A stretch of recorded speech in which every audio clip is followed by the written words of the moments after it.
PM समग्र शहरी विकास योजना को मंजूरी। नीतीश कैबिनेट में 27 प्रस्तावों पर मोहर।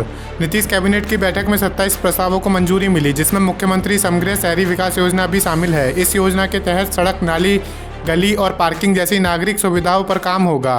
प्रभारी मंत्री की अध्यक्षता वाली जिला कमेटी कार्यों की प्राथमिकता तय करेगी। पुल निर्माण कंपनी एसपी सिंगला के ठिकानों पर ईडी की रेड। पटना समेत कई जगहों पर एक साथ छापेमारी। ईडी ने पुल निर्माण कंपनी एसपी सिंगला के ग्रुप के खिलाफ बड़ी कार्रवाई करते हुए शुक्रवार को पटना, पंचकुला समेत कई शहरों में छापेमारी की। पटना के बोइंग रोड और गंगा प्रोजेक्ट ऑफिस में भी तलाशी ली गई। NEET paper leak. Patna AIIMS के छात्रों ने सॉल्व किया था प्रश्न पत्र। नीट पेपर लीक मामले में सीबीआई ने पटना एम्स के 4 छात्रों को गिरफ्तार कर 4 दिनों के रिमांड पर लिया है। गिरफ्तार छात्रों में चंदन सिंह, राहुल आनंद, कुमार सानू और करण जैन शामिल हैं। ये सभी लीक प्रश्न पत्र को सॉल्व करने में शामिल थे। एम्स प्रशासन ने इनके खिलाफ अनुशासनात्मक कार्रवाई करेगा और उन्हें बर्खास्त भी किया जा सकता है। जितन सहनी मर्डर के आरोपी काजिम अंसारी को रिमांड पर लेगी पुलिस। विकासशील इंसान पार्टी के सुप्रीमो मुकेश सहनी के पिता जितन सहनी की हत्या के मुख्य आरोपी काजिम अंसारी को बिहार पुलिस ने गिरफ्तार कर लिया है। काजिम को दरभंगा के सुपौल बाजार से पकड़ा गया और गुरुवार को कोर्ट में पेश किया गया, जहां उनके न्यायिक रख में भेज दिया गया। अब पुलिस रिमांड के लिए कोर्ट में अर्जी देगी। को घर छोड़ भागना पड़ा। झारखंड में कश्मीर जैसे हालात। झारखंड के पकाड़ू में एक लड़की का वीडियो वायरल करने वाले आरोपी की पिटाई के बाद हिंसा भड़क गई, जिसमें पथराव और तोड़फोड़ हुई। इस हिंसा में 3 पुलिसकर्मी घायल हो गए। भारतीय जनता पार्टी का आरोप है कि हिंदुओं के घरों को निशाना बनाया गया, जिसमें वे पलायन को मजबूर हो गए हैं। भाजपा नेताओं बाबूलाल मंडी और निशिकांत दुबे ने इसे कश्मीर जैसी स्थिति बताया है। कुनबा बढ़ाने की तैयारी में इंडिया ब्लॉक। इस बार सीट शेयरिंग फॉर्मूले को लेकर क्या प्लान? झारखंड विधानसभा चुनाव के नवंबर-दिसंबर में होने की संभावना है। राजनीतिक दलों की तैयारियां शुरू कर दी हैं। मुकाबला एनडीए और इंडिया गठबंधन के बीच होगा। भाजपा एनडीए ने शिवराज सिंह चौहान और हिमंत बिस्वा शर्मा को चुनावी मैदान में उतारा है, जबकि इंडिया गठबंधन अपनी ताकत बढ़ाने में जुटा है। भाजपा के 2 सांसद होंगे टीएमसी में शामिल। कुणाल घोष के दावे से बंगाल में हलचल। टीएमसी के सीनियर नेता कुणाल घोष ने दावा किया है कि भाजपा के 2 सांसद 21 जुलाई को टीएमसी में शामिल होने वाले हैं। उन्होंने कहा है कि इन सांसदों ने शहीद दिवस समारोह के दौरान तृणमूल कांग्रेस में शामिल होने की इच्छा जताई है। तृणमूल प्रमुख ममता बनर्जी और राष्ट्रीय महासचिव अभिषेक बनर्जी सभी पहलुओं पर विचार करने के बाद अंतिम फैसला लेंगे। उदयनिधि स्टालिन के उप मुख्यमंत्री बनने बड़े मायने। तमिलनाडु में एमके स्टालिन की सरकार खेल मंत्री उदयनिधि स्टालिन को उप मुख्यमंत्री बनाने की योजना बना रही है। जल्दी होने वाली मंत्रिमंडल विस्तार में प्रमोशन किया जाएगा। भाजपा में कयासों के बीच योगी आदित्यनाथ ने संभाली मिशन 10 की कमान। उत्तर प्रदेश के डिप्टी सीएम केशव प्रसाद मौर्य और उत्तर प्रदेश के अध्यक्ष भूपेंद्र चौधरी हाल ही में दिल्ली में जेपी नड्डा और पीएम नरेंद्र मोदी से मिले। 10 विधानसभा सीटों पर उपचुनाव से पहले इन मुलाकातों ने चिंता बढ़ा दी है।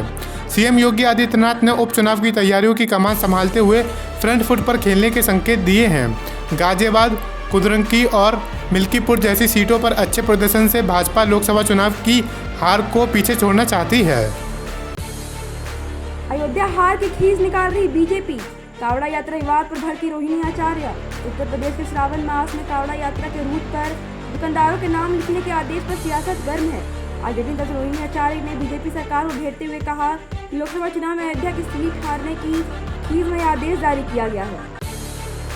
दिल्ली से अमेरिका जा रहे विमान की रूस में हो गई लैंडिंग। एयर इंडिया ने क्या वजह बताई? दिल्ली से सैन फ्रांसिस्को जा रही एयर इंडिया के एक विमान को गुरुवार को तकनीकी दिक्कत के चलते रूस के अंतर्राष्ट्रीय हवाई अड्डे पर उतारा गया। एयरलाइन ने यह जानकारी दी। एयर इंडिया ने सोशल मीडिया मंच एक्स पर एक पोस्ट में कहा कि विमान के मार्ग में परिवर्तन करने के बाद इसे तो यात्रा अंतर्राष्ट्रीय हवाई अड्डे पर सुरक्षित उतारा गया। दिल्ली के हक के 10,000 करोड़ दे वापस। आरटीसी की केंद्र से मांग। मोदी सरकार 23 जुलाई को अपने तीसरे कार्यकाल का पहला बजट पेश करने वाली है। दिल्ली की वित्त मंत्री आरटीसी ने केंद्र सरकार से 2 लाख करोड़ रुपए टैक्स का 5% दिल्ली को वापस देने की मांग की है। उन्होंने आरोप लगाया कि दिल्ली को बजट में 1 भी रुपए नहीं दिए गए। 10,000 करोड़ रुपए की मांग की है। हरियाणवी हैं अरविंद केजरीवाल, हर सीट पर लड़ेंगे चुनाव। आम आदमी पार्टी ने हरियाणा विधानसभा चुनाव में उतरने का ऐलान किया है। पंजाब के मुख्यमंत्री भगवंत मान और संजय सिंह ने कहा कि अरविंद केजरीवाल हरियाणा के ही रहने वाले हैं। पार्टी सभी सीटों पर चुनाव लड़ेगी। 20 जुलाई को हरियाणा में गारंटी कार्ड जारी किया जाएगा, जिसमें जनता के वादे किए जाएंगे। अरविंद केजरीवाल की पत्नी सुनीता केजरीवाल भी इस दौरान मौजूद रहेंगी। राज्य में जांच के लिए लिखित अनुमति जरूरी। मध्य प्रदेश सरकार ने सीबीआई को झटका।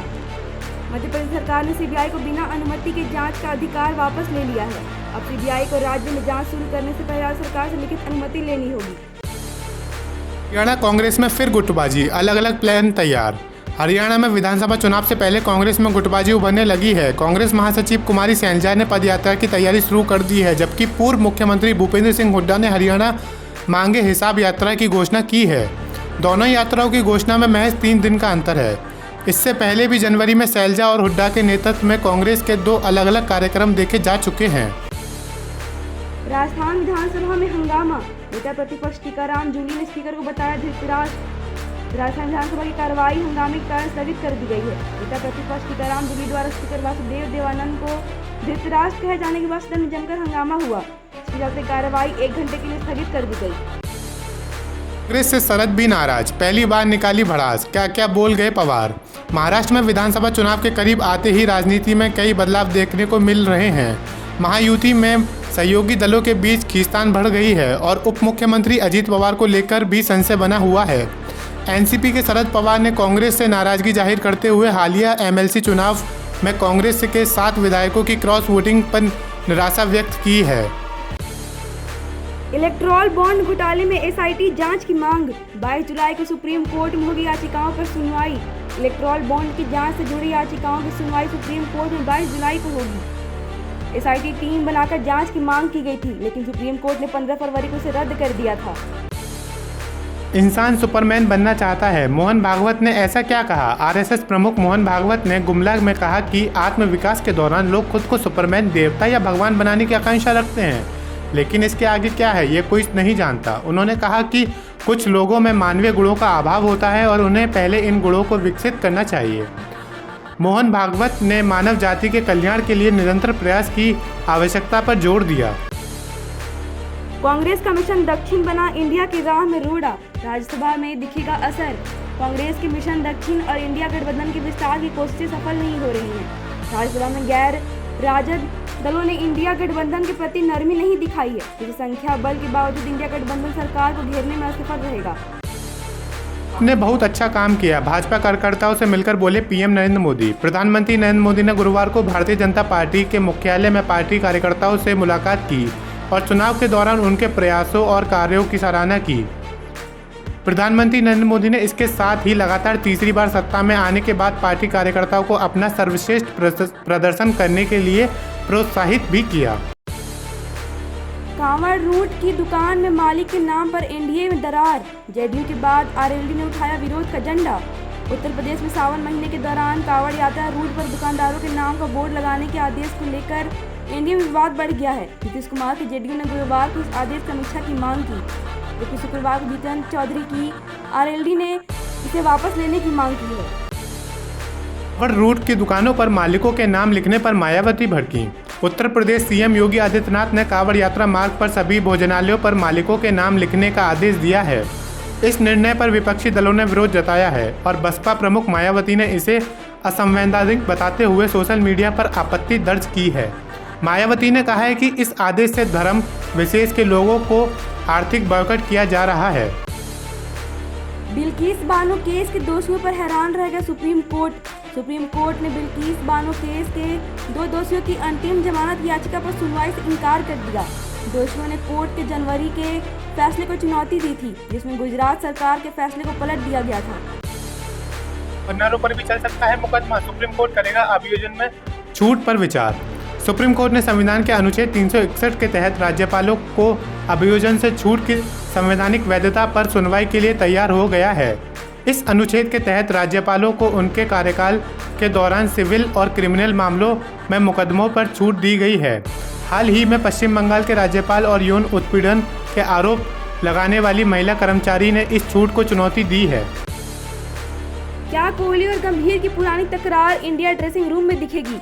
कोहली ने गौतम गंभीर के साथ पुराने विवादों को भुलाकर आगे बढ़ने का फैसला किया है। क्रिकबाज के अनुसार कोहली ने बीबीसीआई को बताया कि वे मैदान पर हुए पूर्व विवादों को छोड़कर भारतीय क्रिकेट की बड़ी उपलब्धियों के लिए मिलकर काम करेंगे। ट्रंप पर हमला करने वाले क्रूक्स की कार से मिला ऐसा सामान, चकराया FBI का दिमाग। अमेरिका के पूर्व राष्ट्रपति डोनाल्ड ट्रंप पर हुए जानलेवा हमले को लेकर एक बड़ा खुलासा हुआ है। हमले के आरोपी 20 वर्षीय थॉमस मैथ्यू क्रूक के पिता ने पहले ही पुलिस को अपनी बंदूक लापता होने की जानकारी दे दी थी। पेंसिल्वेनिया में रैली के दौरान क्रूक के NR-15 गन से ट्रंप पर निशाना साधा, लेकिन ट्रंप की जान बच गई और गोली उनके कान को फाड़ती हुई निकल गई। आरोपी को तत्काल मार गिराया। इजराइल की राजधानी में घुसकर आतंकी हमला, अमेरिकी दूतावास भी एकदम पास। इमरान समर्थक हुथी उग्रवादियों ने इजराइल की राजधानी तेल अवीव में ड्रोन से हमला किया। इस हमले में एक व्यक्ति की मौत हो गई और 10 लोग घायल हुए हैं। यह हमला तेल अवीव में शुक्रवार सुबह हुआ, जहां एक बड़ा धमाका सुना गया। ने तलाक की खबरों को कंफर्म करने के बाद किया पहला पोस्ट।